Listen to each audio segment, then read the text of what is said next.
Donc, M. Gagnon, on est devant la bête, là. Parlez-moi un peu de ce véhicule-là. C'est ça, c'était un véhicule Fargo, 1947, un pick-up, une demi-tonne. Puis, il n'y en a pas beaucoup. Luc Gagnon cumule à son actif une centaine de milliers d'heures de travail de restauration sur une vingtaine de véhicules de toutes sortes, datés des années 1940 à 1990. Camions, autoneige, Moscaï ou d'autres véhicules, des skidoo, tracteurs. Une passion de redonner vie aux reliques du passé qu'il cultive depuis qu'il a environ 14 ans. Qu'est-ce qui, à la jeunesse, vous a fait commencer à triper là-dessus? Ça a été quoi la bougie d'allumage, là?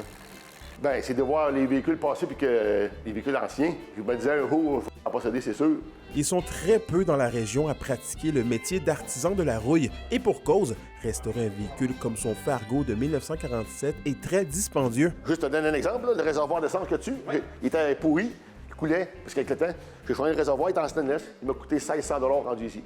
Il me coûte presque 30 000 $ avec l'achat, puis des pièces que j'ai mis dessus, il me coûte environ pas loin de 30 000 $.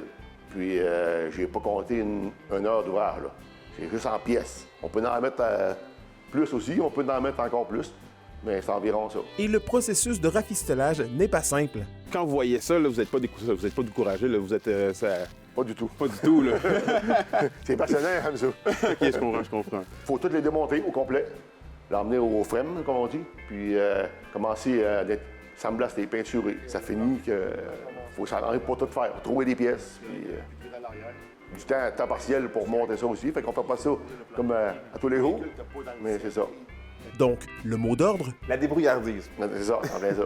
une débrouillardise rapidement sollicitée, c'est que la plupart des pièces nécessaires à son travail ne se trouvent pas au Canada. Il doit donc régulièrement se tourner vers le pays de l'oncle Sam pour trouver du matériel utile à son travail. Dans certains cas, il doit lui-même fabriquer les pièces manquantes. Fabriquer une pièce qui va à l'intérieur, c'est correct, mais fabriquer des roues, je veux dire... Je peux pas faire un pneu. Je n'en trouve pas. On le gosse en bois. C'est ça. Ça prend des connaissances un peu. Patenteux, bisouneux, on peut tout les nommer. Là. C'est ça.